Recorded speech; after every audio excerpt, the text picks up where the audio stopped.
صلی علی محمد.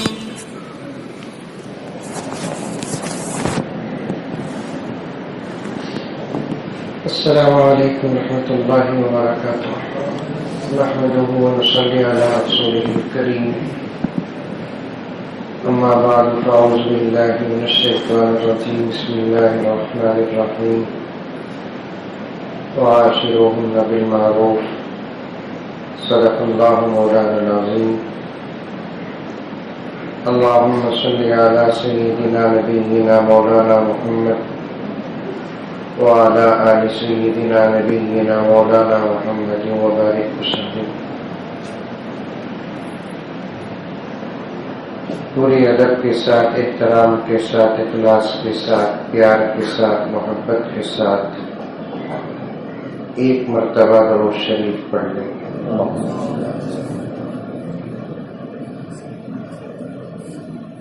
ابھی ہمارے ذمہ دار صاحب نے فرمایا آپ حضرات اس حدیث کا بیان سنے بغیر نہیں اٹھیں گے، اور میں بھی میرا بیان سنائے بغیر نہیں اٹھوں گا.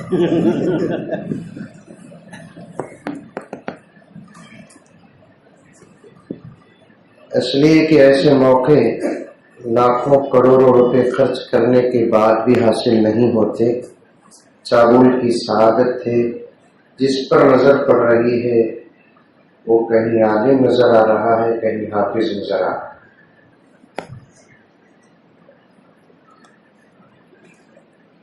میں حضرت مولانا عبدالعلیم صاحب دامت برکاتہم کے حوالے سے عرض کروں، آج چاول کے زندے اتنا خوش نہیں ہے جتنا کہ مرحومین خوش ہیں. اس لیے کہ کسی گاؤں میں کسی عالم کا گزر ہوتا ہے تو اس کی برکت سے اللہ تعالیٰ اس گاؤں کے قبرستان والوں کی مغفرت فرما دیتے ہیں.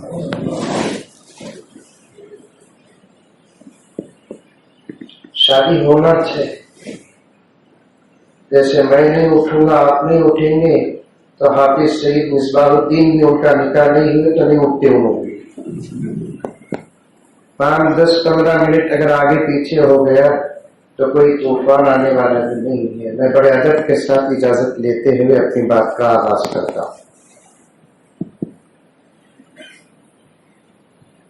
ایک بہت بڑا علمی قافلہ بنگلور سے تشریف لایا ہے آپ کے گاؤں. ہمارے اس قافلے کے روح رواں امیر کارواں حضرت مولانا فضل الرحمان صاحب رشادی دامت برکاتہم بھی تشریف لائے. ابھی جن 2 علماء کرام کے بیانات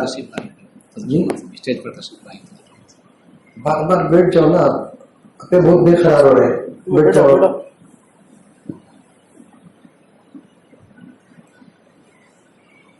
ابھی 2 حضرات علماء کرام کے جو بیانات آپ سنے، حضرت مولانا عبدالعلیم صاحب رشادی قاسمی دامت برکاتہم اور حضرت مولانا منور صاحب رشادی دامت برکاتہم، یہ بھی بنگلور سے تشریف لائے.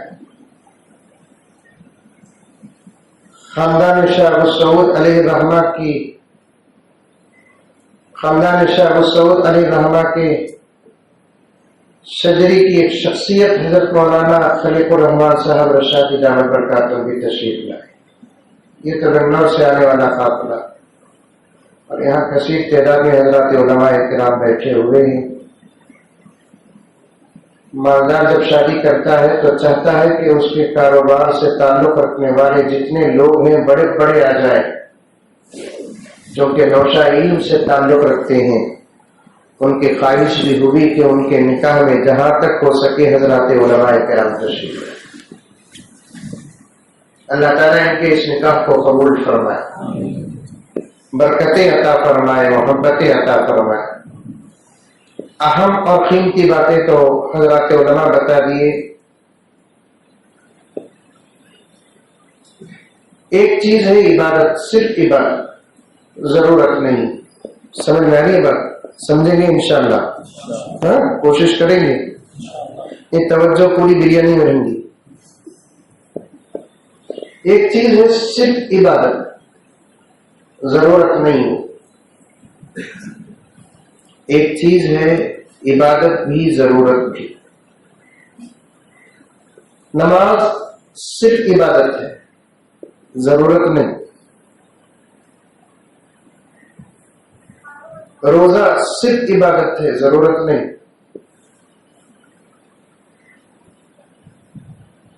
شادی ضرورت بھی ہے، عبادت بھی ہے۔ اور دنیا کی جتنی قومیں ہیں مسلمانوں کے علاوہ، سب شادی کو ضرورت سمجھ کر کرتے ہیں، اور مسلمان شادی کو عبادت سمجھ کر کرتا ہے۔ اور جب کسی عمل پر عبادت کا لیبل لگ جاتا ہے تو اس عمل کو ہم لوگ اسی طریقے سے کریں گے جس طریقے سے اللہ اور اس کے رسول نے فرمایا۔ نماز عبادت ہے کہ نہیں؟ نماز کیسے پڑھیں گے؟ ہماری اپنی مرضی سے پڑھیں گے کہ اللہ رسول کی مرضی سے پڑھیں گے؟ اللہ رسول کی مرضی سے پڑھیں گے۔ نہ کچھ کم کر سکتے ہیں نہ کچھ زیادہ۔ کم کریں گے تب بھی عبادت ختم ہو جائے گی، زیادہ کریں گے تو تب بھی عبادت ختم ہو جائے گی۔ ویسے ہی کرنا، اتنا ہی کرنا جتنا اللہ کے رسول صلی اللہ علیہ وسلم نے بیان فرمایا ہے۔ اب نکاح جب عبادت ہے تو ہم کو نکاح بھی ایسے ہی کرنا جیسے اللہ اور اس کے رسول نے بیان کیا۔ ہماری اپنی مرضی سے کوئی عمل شادی کے اندر داخل کر ہی نہیں سکتے۔ توجہ چاہتا ہوں، نکاح سے پہلے ہو کہ نکاح کے بعد، لڑکے والے ہو کہ لڑکی والے، ہمارے اپنے طرف سے کوئی عمل نہیں۔ پھر کتنا کریں گے؟ مولانا نے فرمایا کہ پہلے لڑکی کا انتخاب کرو، لڑکے کا انتخاب کرو، اس کے بغیر تو نہیں۔ قرآن نے لڑکی کے انتخاب کی بات کی، فَانْكِحُوا مَا طَابَ لَكُم مِّنَ النِّسَاءِ، نکاح کرو عورتوں میں سے جن کو تم پسند کرتے ہو۔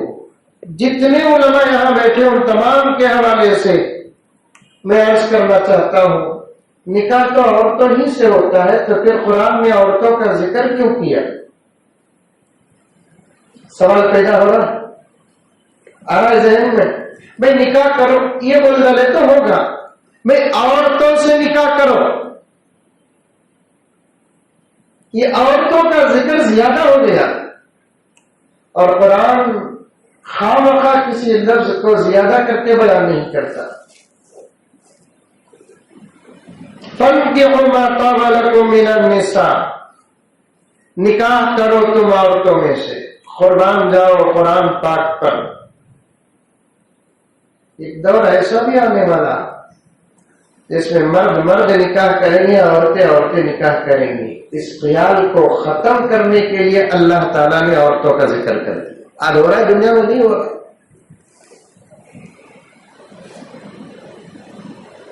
مغربی ممالک میں دیکھیں مرد مرد نکاح کر رہے ہیں، عورتیں عورتیں نکاح کر رہے ہیں، لیکن نتیجہ کچھ نہیں، ہو بھی نہیں سکتا نتیجہ بڑا تو سمجھ نہیں، بڑے بھولے دکھ رہی ہیں۔ نکاح کا نتیجہ اولاد، مرد مرد نکاح کر لے اولاد حاصل نہیں، عورت عورت نکاح کر لے اولاد حاصل نہیں۔ فَانْكِحُوا مَا طَابَ لَكُم مِّنَ النِّسَاءِ، جس کو تم پسند کرتے ہو عورتوں میں سے ان کو نکاح کرو۔ نکاح کرنے والے کے پسند کا اعتبار ہے، لڑکی اس کے پسند کا بھی اعتبار، لڑکا اس کے پسند کا بھی اعتبار۔ چونکہ عمر بہت چھوٹی ہوتی ہے، پسند کرنے میں غلطی ہو سکتی ہے، اس لیے با اخلاق بچے اپنے پسند کا اختیار اپنے ماں باپ کے حوالے کر دیتے ہیں،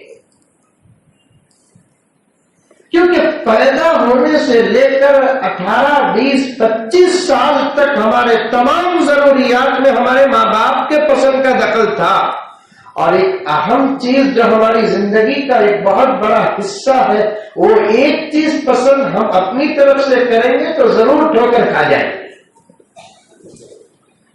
میں حفاظ اور علماء کو چھوڑ کر جو نوجوان بیٹھے ہوئے ہیں ان تک بات پہنچانا چاہتا ہوں، آپ شادی کریں اور آپ کے پسند کا اعتبار ہے شریعت میں، لیکن آپ اپنے پسند کا اختیار اپنے ماں باپ کے حوالے کر دیں۔ اور بطور خاص میں میری بہنوں تک اور بچیوں تک بات پہنچانا چاہتا ہوں، لیکن ایک ماڈرن دور چل رہا ہے، مغربی دنیا کے اثرات ہمارے اندر داخل ہو چکے ہیں کہ ہم بھی اس ماحول میں اتر۔ شادی کا جب وقت ہمیں کرنا تو شادی ڈیڈ ہماری پسند چلتی، ٹھوکر کھا جاتے۔